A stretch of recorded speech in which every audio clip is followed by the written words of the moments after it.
Welcome back to For the Glory of God and Kings, reading the Bible for the first time again. I am Travis Finley, your host. In these episodes, we are going through a reading on biblical interpretation, and this is continuing from the previous video. The grammatico-historical hermeneutic suggests that the original audience relevance is an important key to define the original meaning of any passage. It also considers external context surrounding biblical passages, such as contemporary history and the cultural mindset. Admittedly, there is a large overlap between these two distinct methods. For many biblical passages, it is unnecessary to differentiate between them. For example, when the Bible talks about sheep, both methods will yield an interpretation related to woolly domesticated animals, or in some cases, a metaphor for God's people. Both yield similar and compatible interpretations. Other portions of the Bible highlight the distinction between a literal and a grammatico-historical hermeneutic. A good example is when the author Luke in the New Testament records, "And it came to pass in those days that there went out from Caesar Augustus a decree that all the world should be taxed." There is more than one possible interpretation for this text. A plain literal method would conclude that when Caesar Augustus taxed all the world, he taxed everyone on planet Earth. That is how readers often think of all the world in our culture and time. On the other hand, a grammatico-historical method suggests that when Caesar Augustus taxed all the world, he actually taxed his world. In the Greek, oikoumene, which is the regional Roman Empire. One hermeneutic yields a global taxation, while the other hermeneutic yields a local taxation. Though our example may be seen as a bit of an exaggeration, it makes an important point. Modern readers of the King James Version often see that a plain literal method is impossible in this text and instantly assume a grammatical historical method. Modern Bible versions make this switch for the reader by inserting the word Roman into the passage, as the New International Version says. And remember from my earlier talks, that's not their job. The job of the translator is not to help you interpret the passage.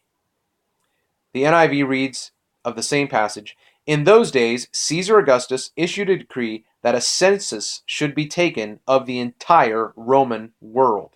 Okay? So, here's an important thing. This might come in handy later on too, but my point is, if they translate it Roman world here, every single time the word oikoumene comes up from now on, they should translate it as the Roman world.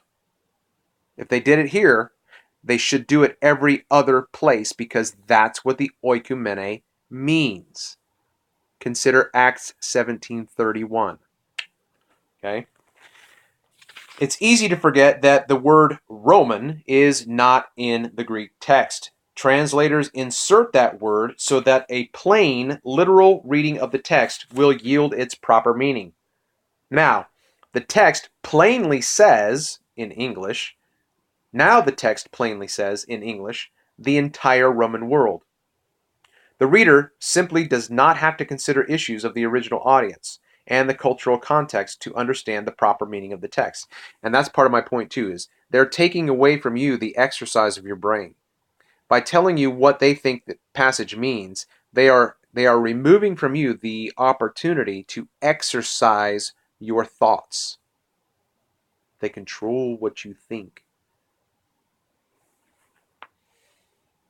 The ultimate reason the literal hermeneutic remains distinct from a grammatical historical hermeneutic is because language tends to change over time.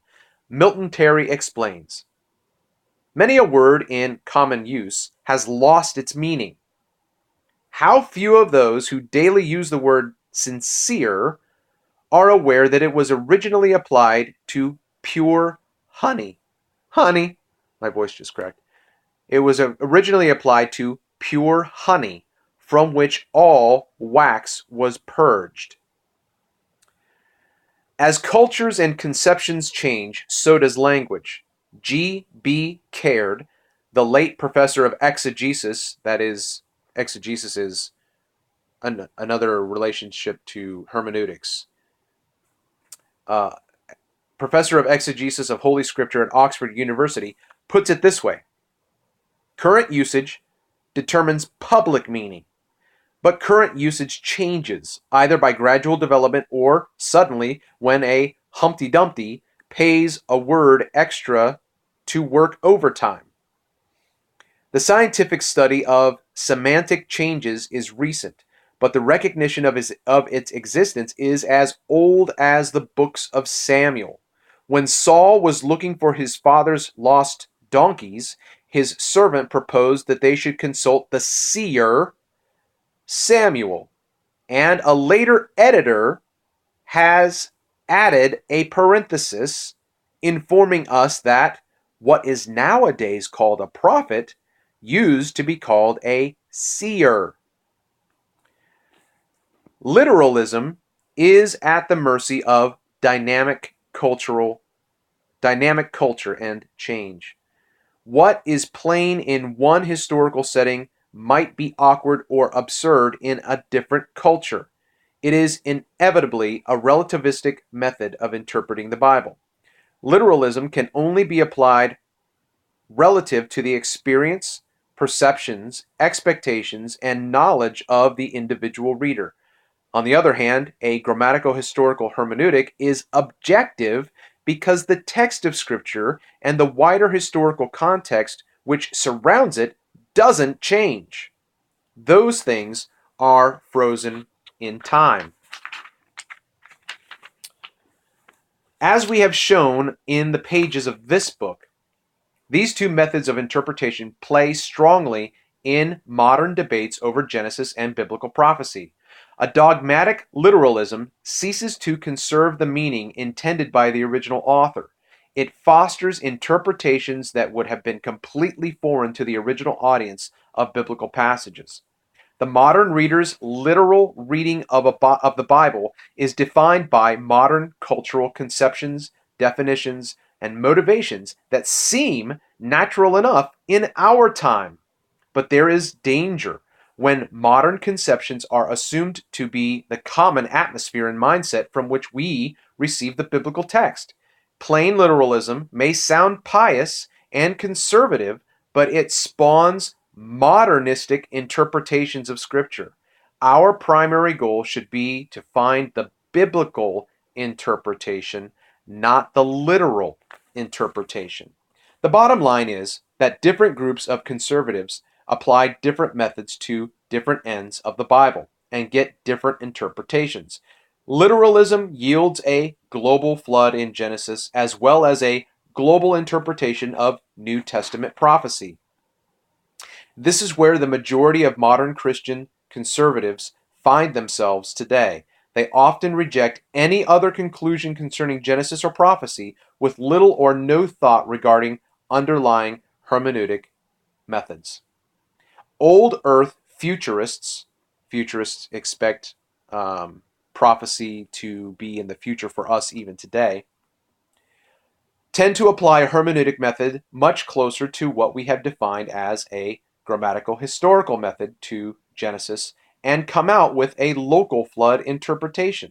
Then they usually apply a literal method to the New Testament prophecy and come out with a common global futurism. They often reject any other conclusion concerning prophecy without thinking about the underlying hermeneutic principles they emphasize in their understanding of Genesis. Young Earth preterists do the same in reverse. They apply a grammatical historical method to the New Testament prophecy and come out with a prophetic view defined by a covenant context related to the regional destruction of Jerusalem in 70 AD. At the same time, those young Earth preterists in the past have tended to apply a literal method to the flood account and creation accounts and come out with a global flood, young earth. They too often reject any other conclusion about the Genesis flood and creation without thinking about the underlying hermeneutic principles they emphasize in their understanding of prophecy. All right, so that ends that section. There's just a couple more pages, but I'm going to make it into a next video. Okay, so we'll see you soon.